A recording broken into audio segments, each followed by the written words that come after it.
Warning, if you get butthurt by facts and opinions, this video is not for you. Enjoy the rant. Hey, it's UG6 checking in, and today I want to talk about patches, microtransactions, delays, DLCs, unfinished games, pre-order bonus, like innovation, and a shitty gaming community. This is going to be a long video, so if you're not ready for this rant, then I'd recommend putting it in your watch later, favoriting it so you can come back to it later, and so on. So let's get into it.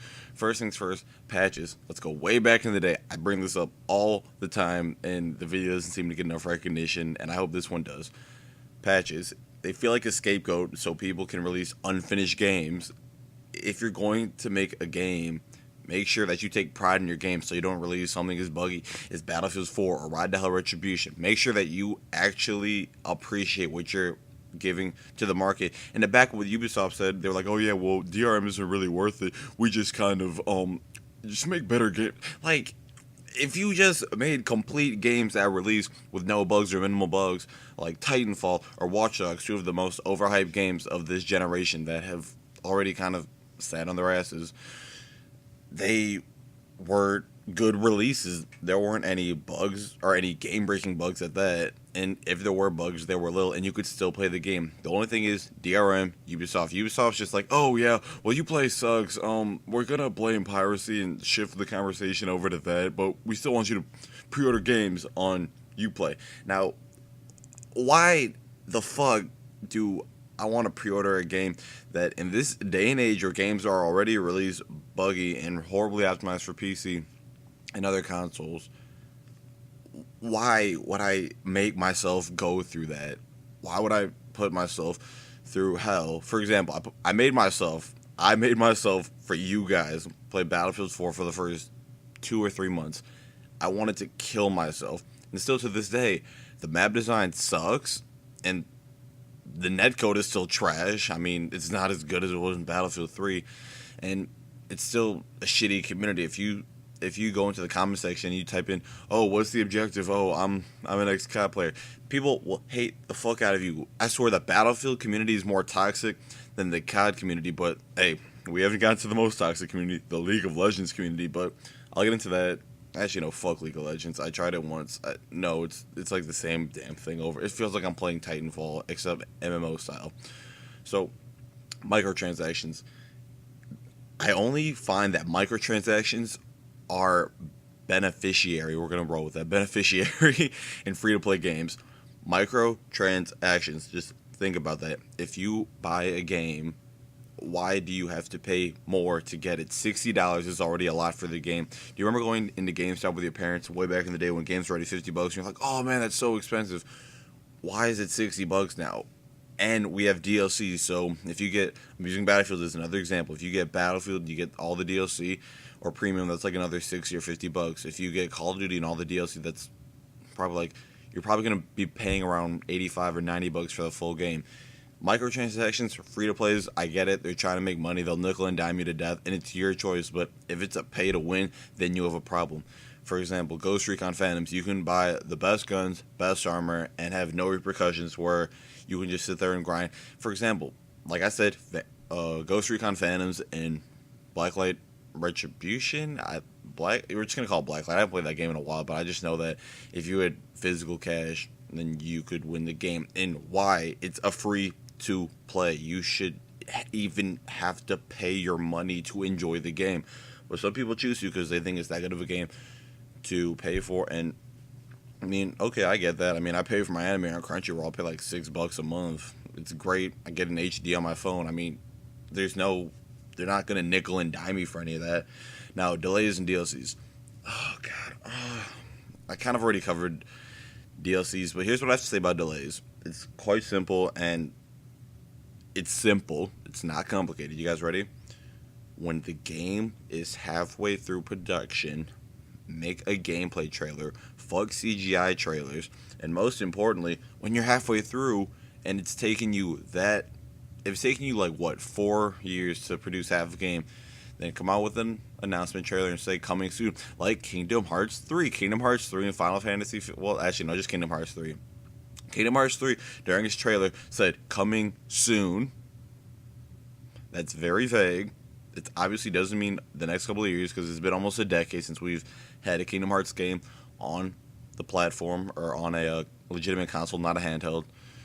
And they left it vague enough so people would assume that, hey, we're not going to release it anytime soon, but it's in development, coming soon in development. Like, they were smart enough to not get us excited for too long because they knew that we were going to have to wait. They're balancing two of the most hyped up games, Kingdom Hearts 3 and Final Fantasy 15 or 16. I don't really know anymore. I think it's 15. X5, yeah, that's 15. And they just know that, hey, we're working on it, and that's all that matters, that we know that they are working on masterpieces. And I'm hyping the game up. I have really high expectations, but any fan of the Kingdom Hearts will have the expectations that I have, and you damn well know that you do. No, unfinished games, it goes hand in hand with patches. Why do patches come out for unfinished games? Multiplayer is the reason we have patches. People bitch at games because of multiplayer, and once you beat the campaign, you go to multiplayer, and something's unbalanced. People bitch at them. Then you get death threats, and then you play Black Ops 2, and oh, shots fired. So, and the final thing I wanted to cover in this little rant is lack of innovation and a shitty gaming community. Gamers are the most sensitive, like, fucked up people I have ever met, I swear to God. So, first and foremost, you see a bunch, take the Battlefield and Call of Duty fans, yeah, let's take them for example. The Call of Duty fans, they enjoy their game. Call of Duty does what it does well. Battlefield does well what it does well, even though Battlefield 4 felt like a few steps back from Battlefield 3. Regardless, now when people are like, hey guys, let's try something new, yeah, next year Battlefield 5 comes out and Call of Duty, what's coming out, Advanced Warfare comes out, or this year, whatever, they still buy the same damn game. They are the same games. Let me tell you that right now. They are the same games with little tweaks. If you want innovation, you have to be able to take a risk and try a game you've never played before. If you want to try a different first-person shooter, go ahead and invest in that different first-person shooter. Don't pick up COD and Battlefield. If you have a choice, pick up one or the other. You can always return the game, get like $30 back, even if you paid $60 up front, and the game, the Call of Duty or Battlefield game would still be $30 off. People are too scared for innovation, and that's all that we want in this community. Hey guys, let's go try that ice cream over there, but we've been getting bagels for every day of the rest of our lives. Okay, let's get bagels. Like, try the ice cream. Don't. Okay, I'm sorry, that was just kind of random, but you guys get the point. People want innovation in this community. These AAA games do it's like a micro innovation, and people will flip shits about it. Battlefield 4, I'm sorry, I'm a huge Battlefielder. I brought Battlefield into this, and I will end it with Battlefield. Take Battlefield 4 and Battlefield 3, or Call of Duty Black Ops 2 and Call of Duty Ghosts, or any other yearly title, like any of the other Assassin's Creeds. Okay, let's see, what changed from Battlefield 3 to Battlefield 4? Let's see, there's Levolution in more destructible environments. We had that in Bad Company 2. Wait, so we took a step back. Well, the servers must be... Oh, no, the servers are bad. Oh, well, we have more guns. Yeah, well, guns are... Okay, you got me. No, it's just a different gun, and more or less, or more likely, it's just there to replace the Battlefield 3 variant. We don't have an AN-94 in Battlefield 4, and we had it in Battlefield 3, and I'm sure that we have some burst assault rifle coming in Dragon's Teeth, or Endgame, or Aftermath, or I don't know what DLC we have after Dragon's Teeth, but it's whatever to me. The game's almost done, and people are going on to hardline and better things. I'm not, but that's just me. Anyways, tell me if you guys have shared any of these frustrations. Tell me your guys' thoughts on patches and microtransactions, DLCs. I think I talked about pre-order bonuses and a shitty gaming community, lack of innovation. I know that if you have any legitimate sense and you're willing to try new games, and especially if you're on Steam where games are so cheap during the Steam sale, then just go out and try it. I'm trying Skyrim. I'm trying...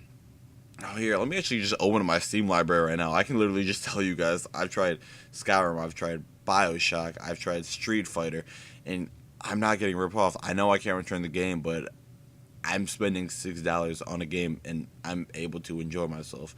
So overall, that's about it. You should check it out. Tell me if you guys enjoyed the video, if you share any of my other complaints about gaming, this community, just all that kind of stuff. Thanks for sitting through this video. Have a good one.